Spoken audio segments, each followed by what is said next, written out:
The Archdiocese of New Orleans has been in bankruptcy for years as they work to compensate victims of sexual abuse by priests and deacons. Now the church and about 500 survivors have an agreement to settle non-monetary terms of the case. Yeah, Chief Investigative Reporter David Hammer and our partners at The Guardian have all the details tonight.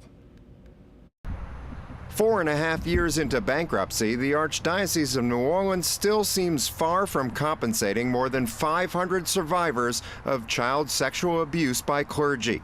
Back in September, the survivors proposed about $2 million per claim. The church countered with about $125,000 each. They are light years apart, and I'm hopeful that they can get to a happy medium that offers true justice to the survivors and a fair compensation to those who have been affected by the church. But now, survivors like bank executive James Adams can at least say the two sides have something to build off of.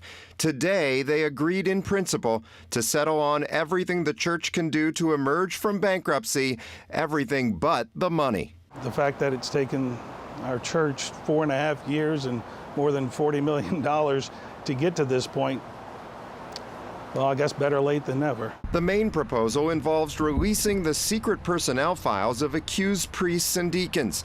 The church would release thousands of documents to a university archive to be made public for at least 15 years. I think that's huge. I think that's such a big part of helping survivors reach that point of healing and recognition that what's happened to them genuinely wasn't their fault, that there were folks in the Archdiocese who were aware of this and placed some bad folks in positions that caused this harm. The New Orleans Archdiocese would also be obliged to report all previous abuse claims to law enforcement. That's especially significant after a state police investigation accused local church leaders of systematically covering up abuse for decades. Other terms of the proposed agreement include removing plaques or other celebrations of known abusers, hiring child protection experts and submitting to regular audits, sending apology letters to all 500-plus abuse claimants, and posting survivors' stories on the Archdiocese website. Finally, if the two sides can agree on compensation, the church promised to improve the way it collects and records complaints. We've seen the problems with that system on full display over the years. In 2018, when this survivor tried calling the church's abuse reporting hotline and got sent to voicemail. Or in 2020, when I asked Archbishop Amond about why the church had no record of a 2002 complaint to the hotline against Father Brian Heifel. I would say that it was probably a clerical error.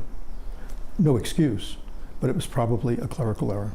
And then, moments later, church officials suddenly produced this typed record of that complaint. The church does a very, very good job of keeping meticulous records of things that come in. So improving upon that, I think, is being a little bit more transparent, or perhaps a lot more transparent. The agreement calls for greater transparency. Now they just have to come together on the money part.